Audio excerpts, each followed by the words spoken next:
the three arguments from my previous presentations. One, that God is the best explanation for the existence of universe. Two, that God is the best explanation for the fine-tuning of the universe. And three, that God is the best explanation for the existence of the objective moral truths, no matter how logical and sound, might not convince some people to believe in God. Why is that? The reason is that in their heart they have decided that they don't want to believe in God. The famous atheist and philosopher Bertrand Russell was once asked what he would say to God if he found himself standing before him. Russell replied, "I probably would ask, 'Sir, why didn't you give me better evidence?'" Many atheists make similar claims. So it looks like we need to provide them with more evidence. However, mathematician and philosopher Blaise Pascal believed that those who seek God with all their heart will see the evidence and believe. Those who flee God with all their heart will also see the evidence but will not believe. It's not more evidence what people need, but change of a heart. When Jesus has resurrected Lazarus from dead, we would expect that everybody would now believe in him. However, in John 11, we read that some of them still didn't want to believe in Jesus.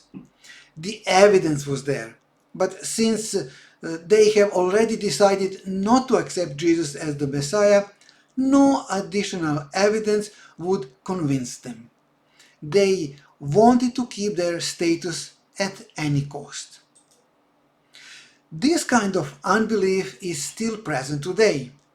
In a discussion between atheist philosopher Peter Boghossian and evolutionary biologist Richard Dawkins, Peter asked Dawkins what it would take for him to believe in God.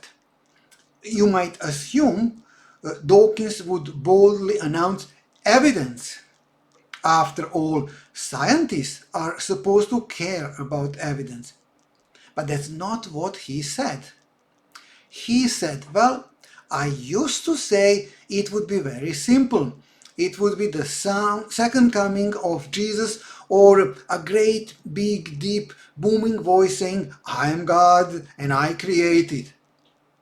But I was persuaded that even if there was this booming voice in cloud, the more probable explanation is that it's a hallucination, or a trick by David Copperfield, or something else.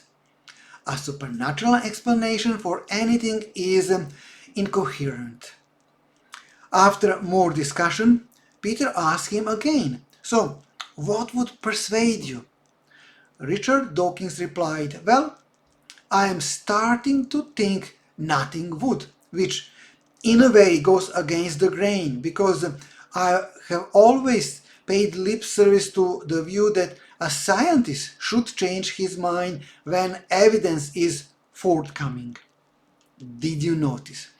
Richard Dawkins said nothing would. There is no amount of evidence that would convince Richard Dawkins that supernatural exists. He has decided that only natural, material things exist, so no evidence would convince him otherwise. Just because God cannot be detected by our five senses, it doesn't mean He's not real.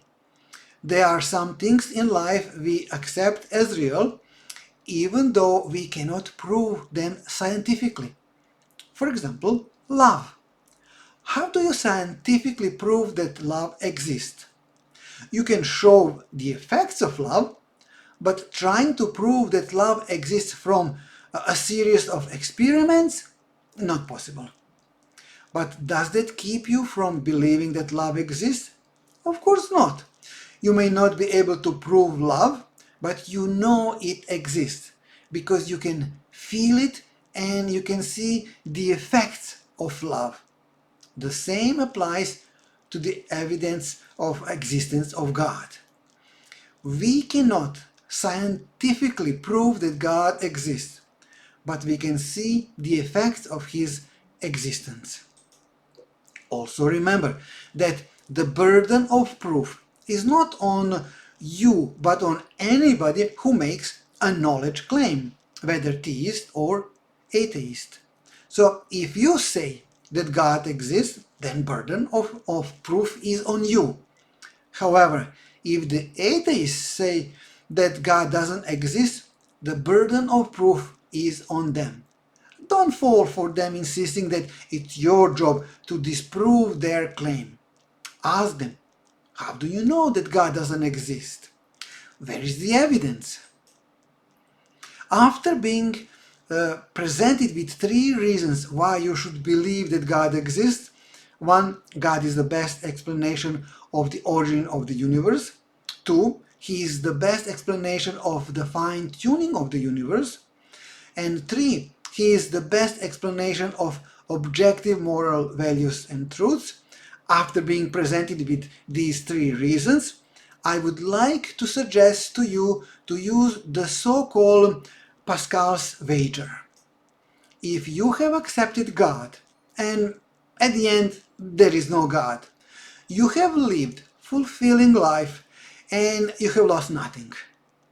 However, if there is God and you have accepted him, you have gained everything, the eternal life.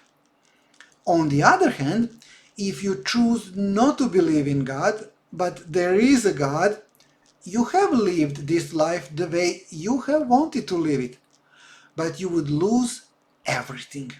You would lose an eternal life. So choose carefully. You are gambling with the eternal life.